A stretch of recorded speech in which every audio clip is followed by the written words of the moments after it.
it's a balance between people buy from people they like and all this kind of stuff. And I know that even from my music side of it, people listen to it because it's good music, but also I've learned kind of the idea with content creation, you've got to pull on not just the fact that people like the song, but kind of their emotional attachment to you as a person, as a persona, as well as even things that sort of what will make them laugh, just so they come back to the feed again to have that sort of dopamine kind of feeling. So in the same sense on LinkedIn, you've got to look at it in the sense that if I can build a kind of brand that people remember me for, there's one thing, but also to remember that I'm the guy from Experian who offers X, Y, Z. You're listening to the Sales Today podcast, and I'm your host, Fred Copestake. On this podcast, we explore how sales professionals can develop a modern approach to winning business, the application of virtual selling techniques, how to create meaningful business relationships, and much more. Why not take our free collaborative selling scorecard to see how your sales approach suits today's environment? You'll find a link in the show notes. And welcome to this episode of the Sales Today podcast, where I'm delighted to be joined by Kiran Goindi. Kiran is an SDR at Experian, and it's quite an interesting story of how he's arrived on here. So first up, Kiran, welcome. Morning. Hi. Thank you for having me. Really appreciate it. Well, no, I couldn't not, because I really appreciated your initiative in reaching out to me to say, hey, Fred, I'll come on as an episode, because I interviewed your boss, Steve Fox, and he was talking about sales, developing salespeople, responsibility that leaders have. And then I think I said, I'll talk to one of your people. You heard this and went, oh, that'll be me then, and reached out, and here we are. So what is it that made you reach out? What was kind of driving that thought? Yeah, I think it comes a lot from, I think in terms of org, Steve is more than just my boss. He's like essentially our sort of org director or whatever of the mid-market. And I think to see one, when looking at my development, I enjoy listening to podcasts and stuff like that. So when I saw just on LinkedIn that he was sharing this podcast that he did with yourself, I did give it a listen. And I think one thing is listening to the podcast, but hearing the content of someone who you kind of report to in some shape or form, really talking a lot for the podcast about early careers and the future of sales, it kind of made me feel quite empowered enough to reach out and say to Fred or yourself, say, if you want anyone to talk to, please do consider myself. Because also I did take a sort of further dive into sort of the content that you make and what you stand for as well. And I think that would be sort of social capital is king, isn't it? Really, do you know what I mean? Absolutely. Yeah, that's why we do it. Because so you're an SDR at Experian. We're going to talk majority about that because it is a sales podcast. Yeah. But you do some pretty cool content creation outside of work world, don't you? Yeah. And I think that's probably what has drawn me to sales anyway. I think aside from like my family coming from like a business world, I am a musician and content creator outside of work. So I think I understand what it takes to push ideas through a podcast and trying to meet your audience and build a brand so people can, navigate themselves to you. At the end of the day, if you're worth knowing for a reason or you want someone to buy something from you, you need to make yourself known to them rather than them make themselves known to you, if that makes sense. No, it does. And I think you're being a little bit humble here because you were telling me just off air that you opened up the main stage for Nottingham Splendour. Just tell me about that. Yes. Yeah, I did that last year. So I was the first South Asian artist and rapper to open the main stage for like the Noel Gallagher, Rudimental, Sugar Babes. And that was all through a future music competition in Nottingham where you have to enter, and thousands of artists enter every year. And the top 8 get to perform at Rock City, and the top 2 winners at Rock City get to perform at Splendour. So I was lucky to be, the first to do one of them within my subgenre. But that competition's been running for like 13, 14 years. So that's a good sort of thing that Nottingham always do to put on the music stuff. Yeah, no, that was surreal. That was really, really good. And even to have experienced people in the crowd come up to me and say, I was on the assessment centre, I had a say in giving you the job. And then they were like, we didn't expect to see you on the stage. Like, because I did talk about my music and stuff in my interviews and things like that. But yeah, no, that was quite cool. It gave me a little bit of clout before coming into the office, I guess. Yeah, no, it's very cool. And hopefully we all have kind of a life outside of sales. Yeah, that's what we're doing 9 to 5 or arguably longer. Yeah. but yeah, it's what you bring from outside into. I think is really interesting. And so you've got this kind of extra string to your bow, which is hopefully helping you in your role as SDR at Experian. Yes. So tell us a little bit about that role. Yeah. So SDR for any, it's called a sales development representative. And essentially you're the face of the business. It's probably your entry level into the sales game. And in terms of the workload, it's kind of dealing with inbound and outbound inquiries. Inbound is where someone might register an online inquiry at Experian online, or they might ring us up. And then the outbounding is all the feared cold calling. And I think personally that the fun part of sales, some people might shy away from it, but I think if you can crack cold calling, I don't know how far off you'll go in terms of being a good salesman. But yeah, no, it's a really, really good scheme. And it's part of the early career scheme they offer at Experian. So it's a 2-year course, and you're on the job, and there's plenty of room for development and growth, and sort of operating as the Experian sort of way of working in terms of excellence, I guess, but also generating all the softer skills that you do in terms of this whole sort of graduate scheme across the business. So there's people in project management courses, data analytics, every sort of stretch of the business. And I think that hand in hand is a really good platform to start any kind of career, whether it's, especially for sales as well. They do things like we had this insights discovery workshop, and it's understanding your personality type and what motivates you from a manager's point of view, what makes you tick, and all those kinds of stuff, but also like your best sales technique and how you connect to people and stuff like that. And that's kind of extracurricular stuff that Experian do put on that I think have really aided the start in this journey for sure. Are you yellow by any chance? Yeah. Yeah, cookies. Yeah. Bang on. Yeah. It's not yellow hard as well? to work out that. And so if I'm understanding well, it's you've got the graduate scheme. So the kind of every graduate who's in that for 2 years is all learning the same stuff. That's developing you as a person, individual. And then you've got the sales stuff as well, the more specific skills to help you as a step up into that career going on as well. Yeah. And I think that can come from, so there is that holistic kind of the graduate scheme where you kind of do the same kind of development things. And it's on the individual if you want to raise things specific to your job as well. And then that also comes from the role itself for this sort of management and stuff like that. So, yeah. And you are mid-market, small mid-market. Yes. Experian is data. You're selling data. You're helping companies to get the most out of information. Is that right? Yeah. And what I've learned within the 5 months of starting this job is that Experian is a big old beast, and there's so much more than just kind of the data side to it and even the credit checking side of it. But yeah, I know there's many things that Experian can help with in terms of any business, small or large, that's for sure. It's a massive company. I've done some work with Experian in the past. There's many things that it does. Okay, so you mentioned you've been doing this for 5 months now, so quite new into the world of sales. What is it that attracted you to do this in the first place? Yeah, I don't know. I think it's just there's a whole host of things. I think so. My working background before this, so I did my 4-year degree in international business and management at Aston University. And with that, there was a year in industry. I worked at BMW for a year in HR. And I come from a household where my mum's a master of HR, my dad's an accountant. And when I told them I got a job in HR, they kind of said, your flair is absolutely wasted. So it's like the personality. Your mum said that, who does the job. She was kind of like, why are you doing this? She felt like it would really be quite of a rigid career for myself and I wouldn't be able to flourish.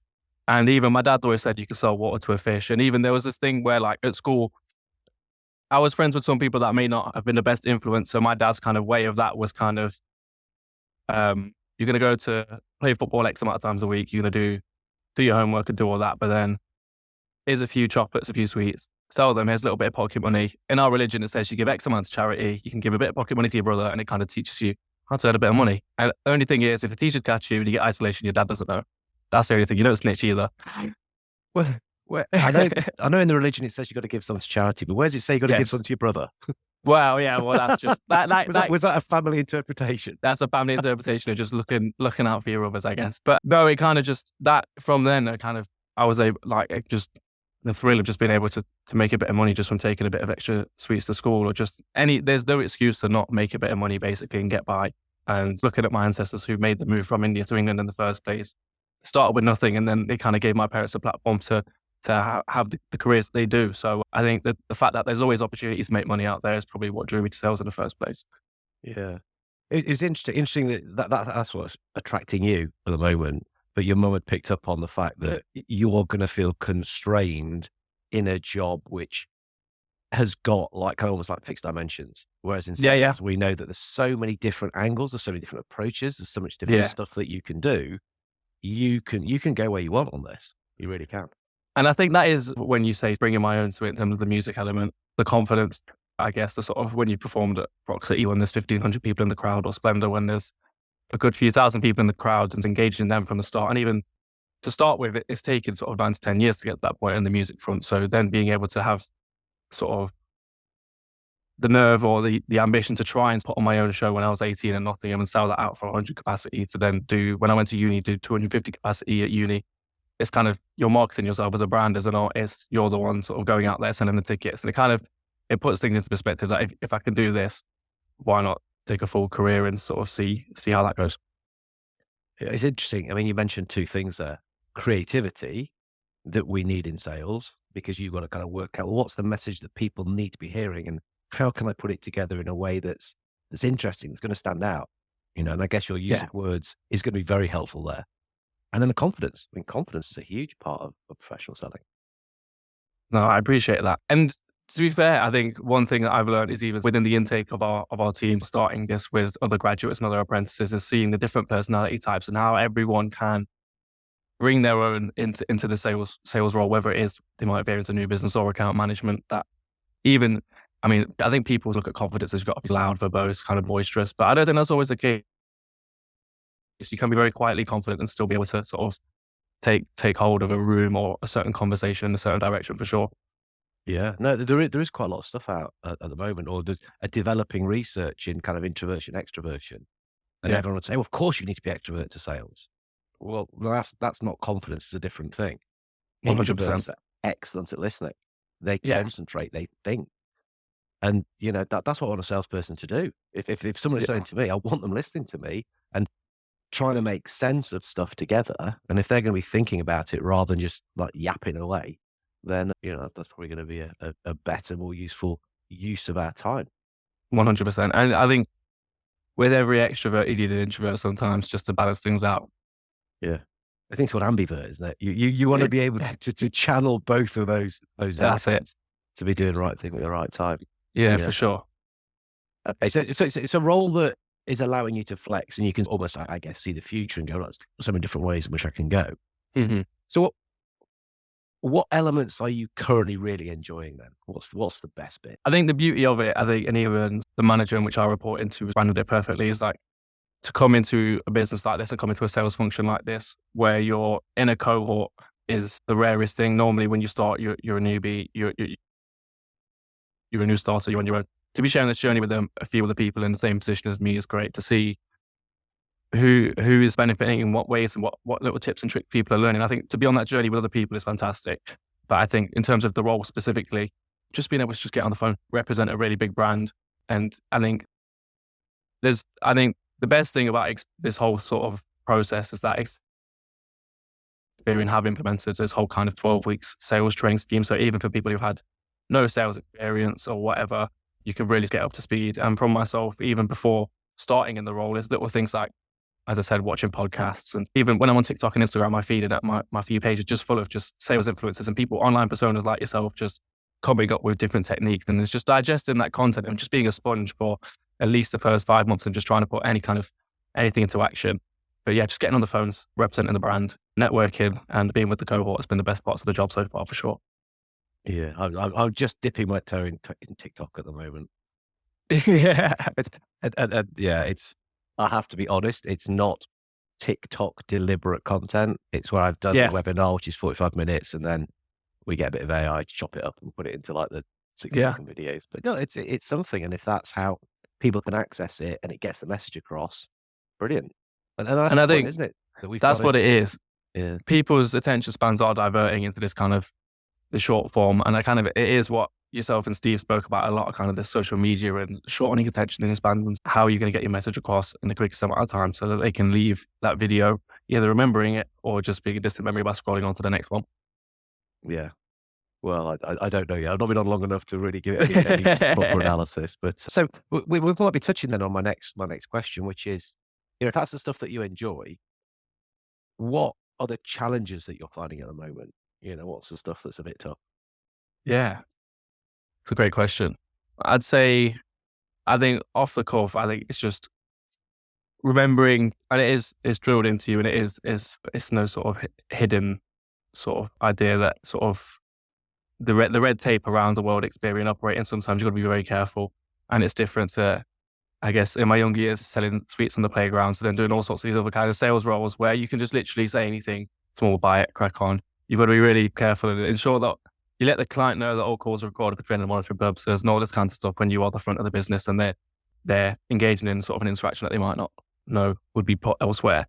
And other than that, I mean, I love competition. I love kind of the idea of competing, but when I think really seeing the fast-paced nature of, we started on the phones in about October, November, and if you think sort of some deals have a minimum 3-month close cycle, you're now slowly starting to see things land. And when you've got a cohort of the same people starting at the same time, the competition does crank up, and it's kind of like, you don't find it hard, but when the pressure's there, I personally like to think I maybe thrive under it, but at times you do feel like you can't switch off because you kind of, as soon as you see one of your colleagues close a deal, it's like, right, I need to crack on.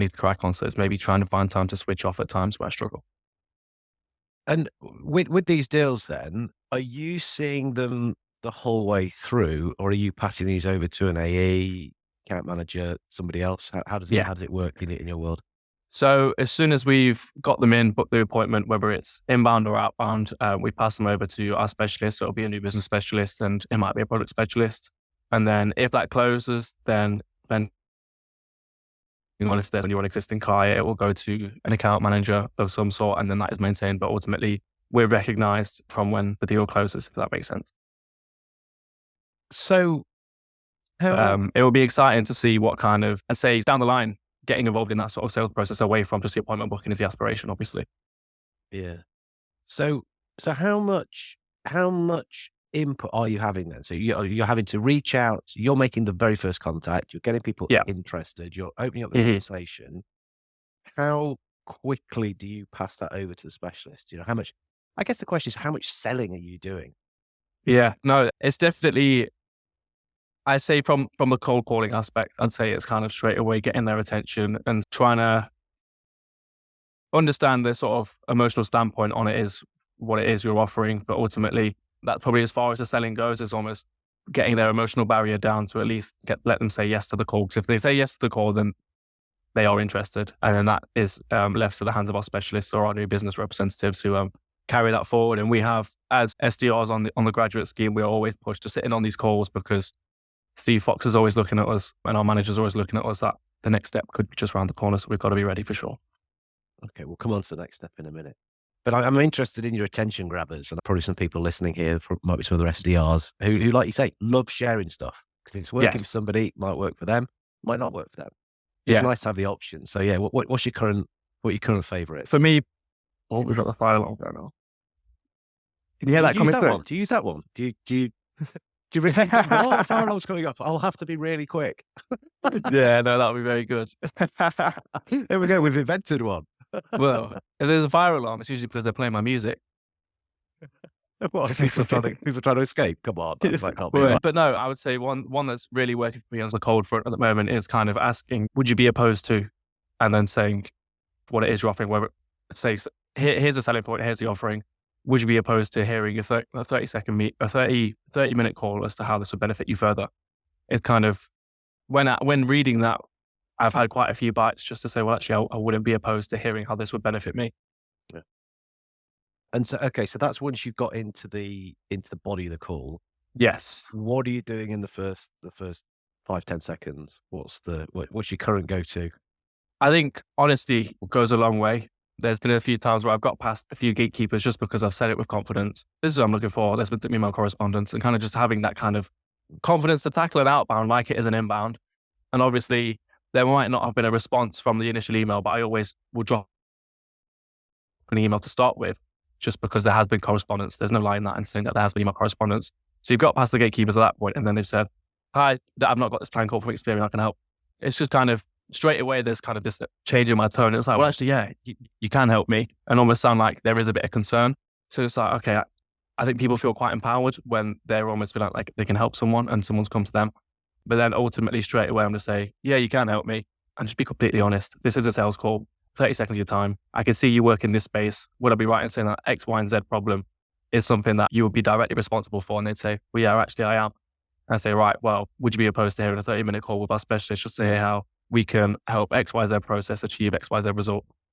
And it's just straight away, rather than feature selling, it's more about the sort of the outcome selling, I guess, looking at what's at the light at the end of the tunnel for them. Yeah. Yeah. And so you're sending an email first to make it warmer and to give you a reference point. And Yeah. then you're talking, and these are the issues you've got, not the stuff we Yeah. sell, the issues that you've Yeah. got.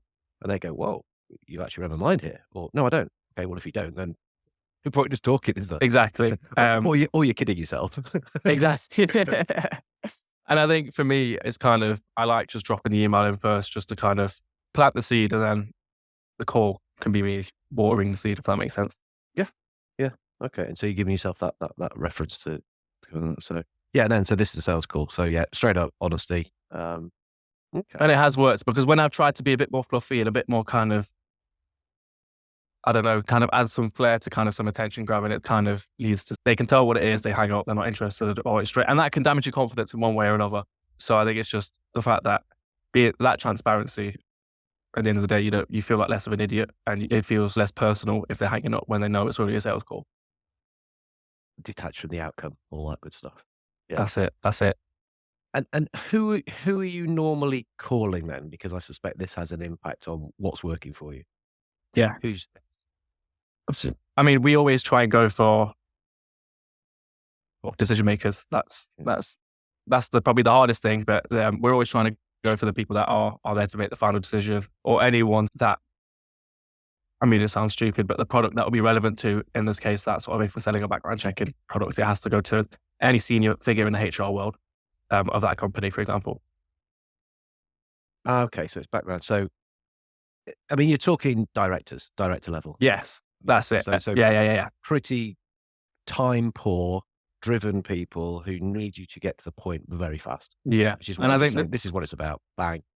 Works probably best for them. It's catering to your audience and being able to upwardly, downwardly converge and all that kind of stuff. But when you know, as you say, these sort of time scarce people, the fact that you've even got onto the line with them is a statement in itself. And I think it's almost demonstrating that awareness and that empathy that that I know you're busy, Mr. Joe Blogs, this director of this company, but it's kind of showing a bit of gratitude that you've got their time, and just showing that you're not going to waste it by adding a bit of value for 30 seconds. And if they want to take it further, then great. Okay. And so, so that's the call. That's a call element. Big part of what you're doing. What about creating content? Now, you've obviously got a flair for that. So creating stuff on probably LinkedIn, thinking that audience. Yeah, Is that something you're bringing into your approach? Is it something you're doing deliberately? Or is that kind of a nice to have? I think it's definitely, even within work, sort of LinkedIn outreach and stuff is pushed, and pushing your own brand, especially Experian. They do kind of want to bring your own personality to the role and to the company as a whole. For myself personally, it's something that I've dipped into, but I think more to promote, I guess, my personal journey with Experian and as a graduate, and also to show to a lot of my connections across my university journey and stuff like that. What I've achieved at university is amounting to something. And I think that's what a lot of my colleagues and counterparts in postgraduate space are doing, is just sharing their journey to inspire others. Because also I know a lot of colleagues who are still looking to find that graduate scheme that they're happy with. But ultimately, within the short to long term, as we carry forward into the role, I do plan to add that flair on the social media side, just to keep people engaged, and just so that if there's anything Experian worth knowing, they know that they need to come to an SDR like myself or any of my colleagues. And so if they got their interest, come to us, basically. We need to be having some sales material in an MC style, don't we, really? It'll be pretty unique. Actually, I know a couple of guys who do something similar, but yeah, it'll be stand out. But it's interesting that you're going with the personal journey and talking about you, rather than talking about, oh, here's Experian and here's all the stuff that we've got and products that we sell and all that kind of stuff. Yeah. And I think they come hand in hand. I think it's a balance between people buy from people they like and all this kind of stuff. And I know that even from my music side of it, people listen to it because it's good music, but also I've learned kind of the idea with content creation, you've got to pull on not just the fact that people like the song, but kind of their emotional attachment to you as a person, as a persona, as well as even things that sort of what will make them laugh, just so they come back to the feed again, to have that sort of dopamine kind of feeling. So in the same sense, on LinkedIn, you've got to look at it in the sense that if I can build a kind of brand that people remember me for, there's one thing, but also to remember that I'm the guy from Experian who offers X, Y, Z. It's then, it works in two ways. And I think that also works in a beneficiary for Experian, because I think it would lead to attracting people who would operate in the same way, where they want to be authentic, they want to be themselves, to bring their sort of uniqueness to the role, whatever sort of part of the business they do end up in. Yeah. There are some examples I can think of. Guys I've interviewed actually who I interviewed because they were doing very much that sort of stuff. They were creating content. They were doing it interesting in an interesting way, which then helped them sell stuff. But they've gone on and off the back of their personal brand is they've almost changed roles and gone into different stuff. Will Aitken's a brilliant example. Yeah, he was selling proposal software. And like he told me on the podcast, it's not that interesting, but he could talk about sales and sales stuff and was doing that in a way, which then ultimately he went into Vidyard, sales feed, and now he's doing completely his own thing. He's doing his own consultancy stuff. Yeah, it's On the incredible. back of how he was creating stuff. Tom Boston, similar. Chris Van Prague is also doing that kind of thing. Wow. It's because you've used the word a couple of times, the emotional attachment, they get what people are interested in, and that's what they'll produce. Yeah, they think about the audience, go, that's going to resonate with them, and I'll put that out there. And they've done a really good job on it. So it's, watch this space, I think, Kiran. No, for sure. Cool. So, I mean, you mentioned it a couple of times as well, but I wanted to sort of just isolate it about how you develop yourself and what's provided by the company and what do you do off your own back. I think you said you got the graduate scheme. Everyone's doing that. You've had 12 weeks sales training. Yes. And then podcasts you go to because you can't be bothered to read. Which is a really good thing to tell an author, mate. No, I did think this because I was looking and I saw all the kind of books that you've done. But no, it's a good thing that you've got your fingers in both pies, that's for sure. Well, that's the point, isn't it? You take the content from the book. That's the sort of the source, if you like, the seed. But then you create it out into podcasts, into webinars, into training courses, into that stuff is in a whole bunch of different ways, very deliberately. Watch, read, listen, do all of those things. It's awesome. That's the point. Wicked. Yeah. So podcasts are your go-to thing. Do you have any that you particularly like listening to? God, this is now shooting myself in the foot again because now I'm going to go off and listen to them. Have you got any favourites? I mean, I have been. I'm not just saying this because I'm on the call with yourself, but since looking at the one with Steve, I have been digesting the various content that you offer. One podcast I do really like is Diary of a CEO by Steve Bartlett. I think it's such a good, young, huge figure and getting sort of really, really diverse insights from different people, from different backgrounds. And it pulls on a lot of my interests. I mean, for example, having people like Gary Neville on there pulls on the personality and the football aspect as well as the principle of what they're talking about. So yeah, that's probably the ones that I'm looking at the moment the most. Yeah, for sure. I guess you haven't read his book yet then. I'm not going to say that. It actually, I read it for Christmas and started reading it on holiday. It breaks down 33 different laws. So it's actually very easy to read because you can read one little section at a time and then go, right, okay, I've done that. Done those 4 pages, I'm knackered. But then you can reflect on that specific thing, which is it's very, very consumable. Yes. If that's even a word. Cool. You mentioned football. Do you play then? Do you play? Or are you a supporter? No, I'm a big supporter. So I come from a Geordie household. Geordie? Oh, I was going to ask you if you're in Nottingham now, aren't you? So whether you were Forest or County, but neither. Is that the answer? Yeah. So my dad's from down south in Swindon. My mum's a Geordie. My dad went to Nottingham Trent and then they kind of settled in Nottingham because it's kind of a fair distance for both north and south. But my dad then adopted Geordie from my mum's side and we're all Newcastle fans. I'm going to the Newcastle Forest game at the weekend, actually. Oh, which end? Newcastle. No, I'm in the home end. I've got to keep quiet. Keep quiet. You jump up. Oh no. Oh mate, very good. Very good. What about yourself? Wrong shape ball. Rugby man. Needs to be pointy for me. Yeah. So yeah, Six Nations on the moment. It's all good stuff. All good.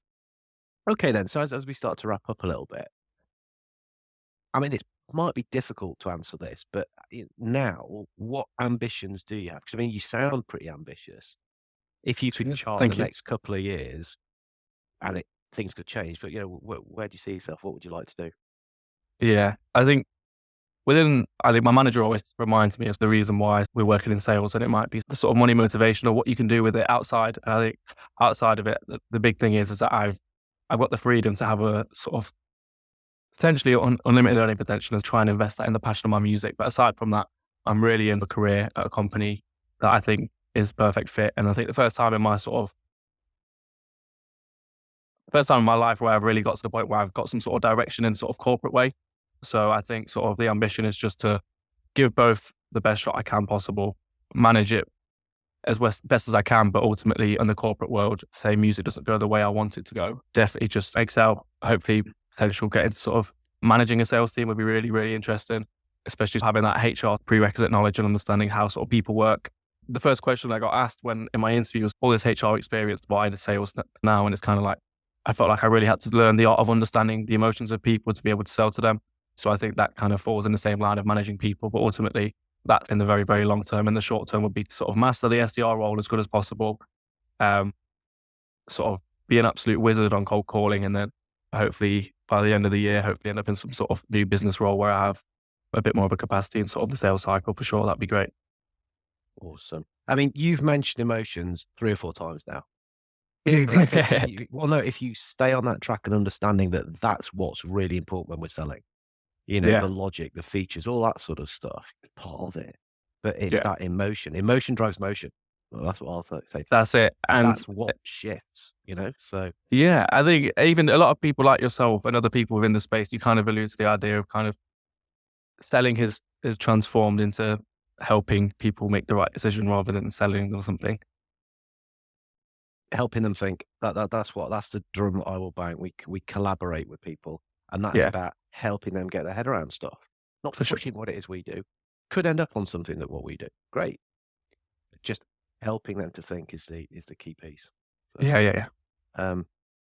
awesome. So where can people find you? People might be listening to this. They might want to connect. They might want to see where this content creation journey's going, and just share ideas, share thoughts with you. Yeah, awesome. So the best place to contact me is on LinkedIn. It's Kiran Goindi on LinkedIn. And if you are interested in the music, my music name is KG. It's spelled K.JI, and it's at KJI Music on Instagram, TikTok, everything like that. K.J. I, and that makes KG. See, I'm not calling KG. There we go. Yeah, that's KG Music. So yeah. We'll drop links to both of those. We'll drop links to both of those in the show notes so that people can find you. Well, Kiran, look, thanks so much for reaching out. I'm really pleased you did, because I've enjoyed this conversation. I hope other people listening have enjoyed it too. And I think there's some little pieces of, I know there's some food for thought in this. So no, thank you so much for coming on. Really appreciate it. No. I really appreciate you spending the time and for having me as well as saying that, because at the end of the day, I am at the bottom of the pile. So compared to anyone else you probably talk to. So no, I really appreciate that. Thank you for listening to the Sales Today podcast with me, your host, Fred Copestake. I hope you've enjoyed what you heard today. If you did, please get in touch and hit subscribe. And remember, you can take the Collaborative Selling Scorecard for free to check out how your sales approach works in today's environment. You'll find it in the show notes.